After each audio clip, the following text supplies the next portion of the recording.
नमस्कार, city big news देख रहे हैं आप और मैं हूं आपके साथ साक्षी सोनी। आप सभी का स्वागत है हमारे खास कार्यक्रम में सुबह की मुलाकात में। और इस सुबह की मुलाकात में हम आपको देश विदेश से जुड़ी हुई और आपके शहर से जुड़ी हुई सारी खबरें बताते हैं जो अखबार की सुर्खियां होती है। तो चलिए नजर डालते हैं आज की खास खबरों की ओर। पहली खबर से आपको रूबरू करवाते हुए बता देते हैं कि देश के अंदर सुप्रीम कोर्ट की तरफ से ऐतिहासिक फैसला लिया गया है। एक अंतरिम अध्यादेश लाया गया है और उसके अंदर ये तय किया गया है कि देश की बेटियां अब सेना के अंदर जा सकती है, यानी कि डिफेंस के अंदर जा सकती है। देश की बेटियां अब नेशनल डिफेंस एकेडमी की परीक्षा भी दे सकती है, यानी कि एनडीए की परीक्षा दे सकती है। और ये परीक्षा जो है 14 नवंबर को होने वाली है, जिसमें पहले सिर्फ पुरुष हिस्सा लिया करते थे, लेकिन इस बार पहली बार ऐसा होगा सुप्रीम कोर्ट के फैसले के बाद कि महिलाएं भी उस परीक्षा के अंदर बैठ सकती हैं। और लगभग जो है 370 सीटें हैं और उन 370 सीटों के ऊपर लगभग अप्रोक्सीमेटली 4.5 लाख कैंडिडेट इस बार परीक्षा देने वाले हैं। हालांकि ये एक अंतरिम व्यवस्था जो है सुप्रीम कोर्ट की तरफ से की गई है और ये अब तक का सबसे ऐतिहासिक फैसला सुप्रीम कोर्ट ने लिया है। आपको बता देती हूँ कि पहले जो है सिर्फ सेना के अंदर भर्ती हो सकती थी महिलाएं, वो भी बहुत समय बाद कानून आया था, लेकिन उसके बाद उनको ऊंचे पद के ऊपर नहीं बैठाया जाता था।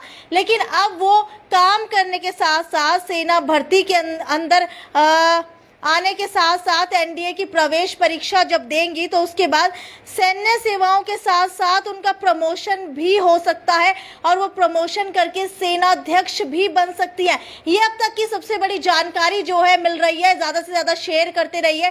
खैर, अब दूसरी खबर की ओर बढ़ते हैं। दूसरी खबर की ओर आपको बता देते हैं कि सिटी बिग न्यूज़ के ऊपर आपने कल ही देखा था कि कुछ अफगानिस्तान के स्टूडेंट्स जो हैं एचएयू के अंदर रह रहे हैं, उनसे आपकी बातचीत कराई थी कि माहौल अफगानिस्तान के अंदर कैसा है। लेकिन अब आपको बता देते हैं कि अफगानिस्तान की राजधानी काबुल के ऊपर तालिबान ने पूरी तरीके से कब्जा कर लिया है और वहां पर अभी तक सरकार नहीं बनाई गई है, तो इसीलिए लोग भय की स्थिति के अंदर है। लेकिन आपको बता देते हैं कि इस बार जो है काबुल को कब्जा किए हुए लगभग चौथा दिन हो चुका है और लोगों के अंदर अफरा तफरी मची हुई। और सबसे बड़ी बात यह है कि लोग जो है अब विद्रोह के ऊपर आ चुके हैं, लोग जो है अब कहीं ना कहीं बगावत के ऊपर आ चुके हैं। तालिबान के जो वो अपनी हुकूमत चलाना चाहते हैं उससे लोग बचना चाहते हैं।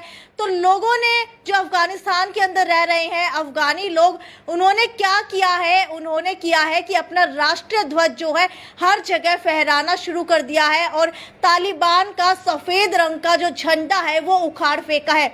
इसी को लेकर के तालिबान के जो लोग हैं उनके अंदर गुस्सा आ चुका है। तालिबान के जो लोग जिन्होंने कब्जा किया अफगानिस्तान के ऊपर उनको गुस्सा आ गया और उन्होंने वहां पर फायरिंग कर दी, जिसके अंदर काफ़ी जो अफगानिस्तान के लोग हैं वो मारे जा चुके हैं। इसके अलावा अफगानिस्तान के अंदर जो है महिलाओं को काम करने की इजाज़त नहीं दी जा रही।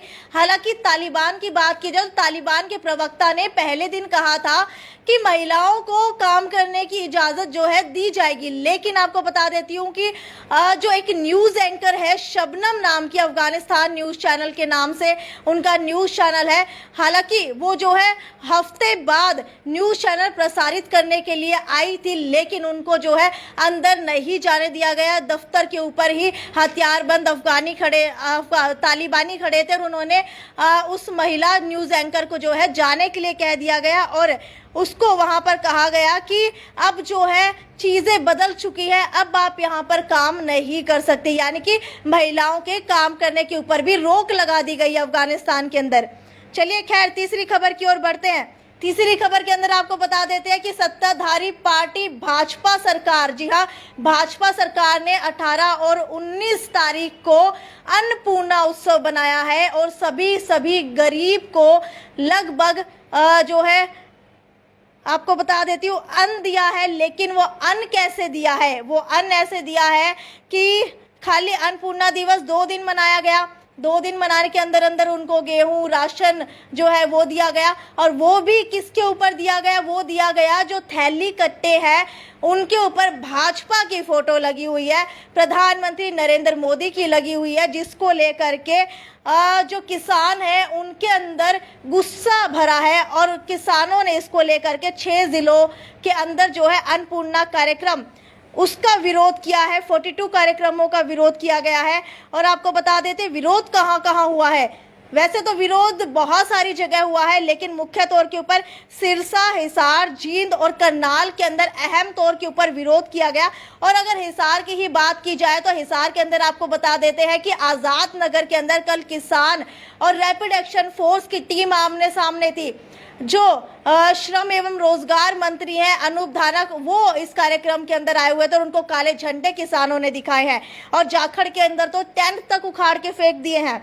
खैर, किसानों का कहना है कि जिसके अंदर सामान दिया जा रहा है उसके ऊपर भाजपा अपना प्रमोशन कर रही है, भाजपा की तस्वीरें आखिरकार क्यों लगी हैं।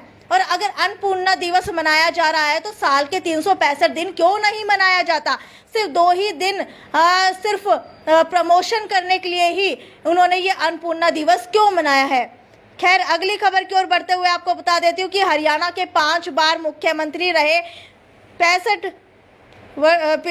85 वर्षीय ओम प्रकाश चौटाला ने कल जो है अंग्रेजी की परीक्षा दी है 10वीं बोर्ड की। हालांकि आपको ये भी बता देती हूँ कि ये रीअपियर की ओपन की परीक्षा उन्होंने दी है।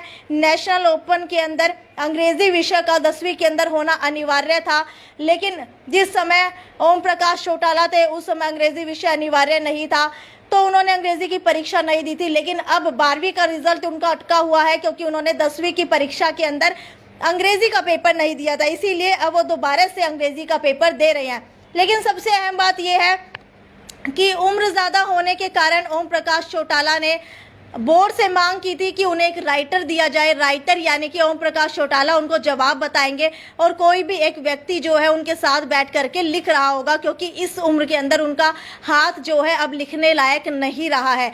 तो एक 9वीं क्लास की छात्रा को उनके साथ बिठाया गया था जिसने ये पेपर जो है उनका दिया है। खैर, देखते हैं रिजल्ट क्या रहने वाला है। आपको क्या लगता है कि रिजल्ट क्या आएगा, वो मुझे आप कमेंट सेक्शन के अंदर लिख करके बताएं।